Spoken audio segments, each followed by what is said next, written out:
I know you've been interested in this play for a long time. What made you want to direct it at Stony Brook? Well, I've wanted to direct a number at Stony Brook for a long time because I love it.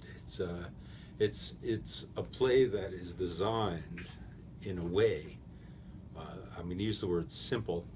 It's simple in that it's a two-person play, and it's complex in that it has four characters in it. So it's easy for a director to just work with two actors. And I love what Carol Churchill has given me and everybody else who wants to do this play. And it's like doing scene study. You're able to get really close with the actors. You're really able to, in the way she writes, she doesn't use punctuation, for example.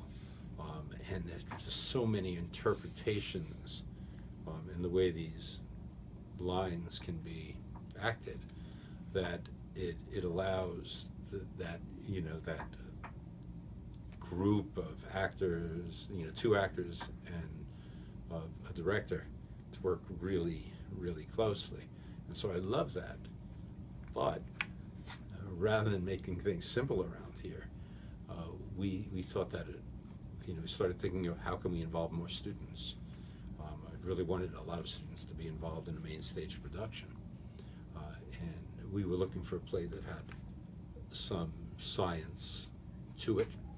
And while this is more science fiction than science, it's got a little bit of science to it. I figured that out. And so I thought this was a perfect play to for a director to be able to put a little something on. And so what we did in that sense is we've created the scenes that happen between the 5 scenes that Carol Churchill has written. Mm. And they're wordless scenes. However, they do allow other actors to become a part of it. What were your original concepts for adding the intermezzos into the play? Well, it's nice of you to say original concepts. I don't know how original my concepts were. I thought they were in my mind. But my original conception of it came out of that idea that we wanted to involve more students. So in thinking about the play itself, the thing that made it more of a director's concept. So I'd have to say, well, how does that happen? The play, while it has the characters of Salter, who is the father, who has had who raised his children questionably, his whether he should have that title of father is possibly in question in this play. But we have Salter, and then we have Bernard I and Bernard II. And at the end of this play, we have another one of the clones. His name is Michael Black, but those last 3 characters, the 2 Bernards and Michael, are played by the same actor. The thing that the thing that makes this play, the intermezzos work in this play, is that throughout the play they talk not only about those 3 characters, they talk about the possibility of 19 more of them who exist in the world. And so that is really what sparked the ideas of where the intermezzos can go. Who can these actors, these other 8 actors that I have in the play, who can they be? And we decided that we were going to work very collaboratively, and it's been a phenomenal collaboration to this point. A very creative group of actors. And so in the rehearsals, we weren't 100% sure where we were going to go, but we did try a lot of things. And so the ensemble, we call it the creative ensemble, they at times in rehearsals became the other clones. At times in rehearsals they became just citizens in the world, and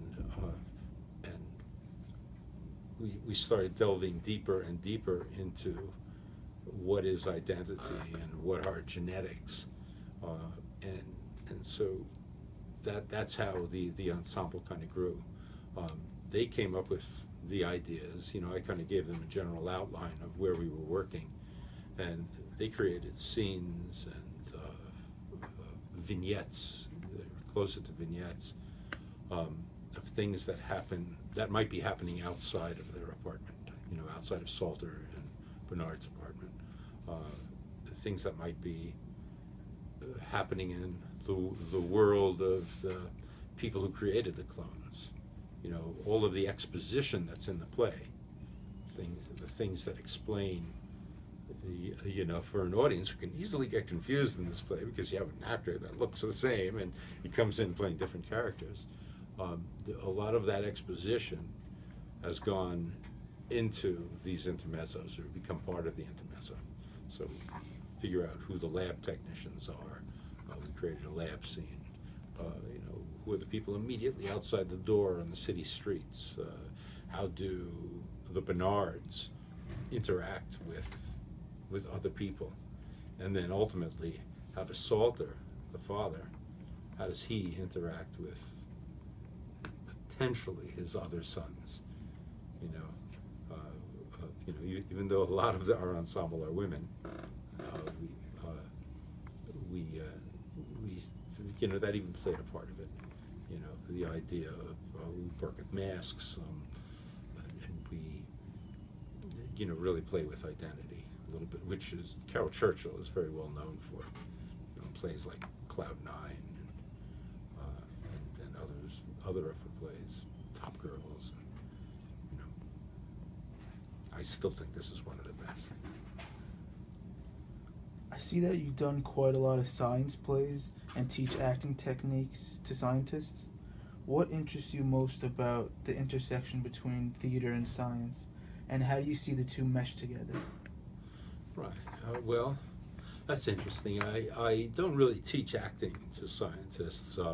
I have been involved very happily for a long time now, since the beginning, with the Alan Alda Center for Communicating Science.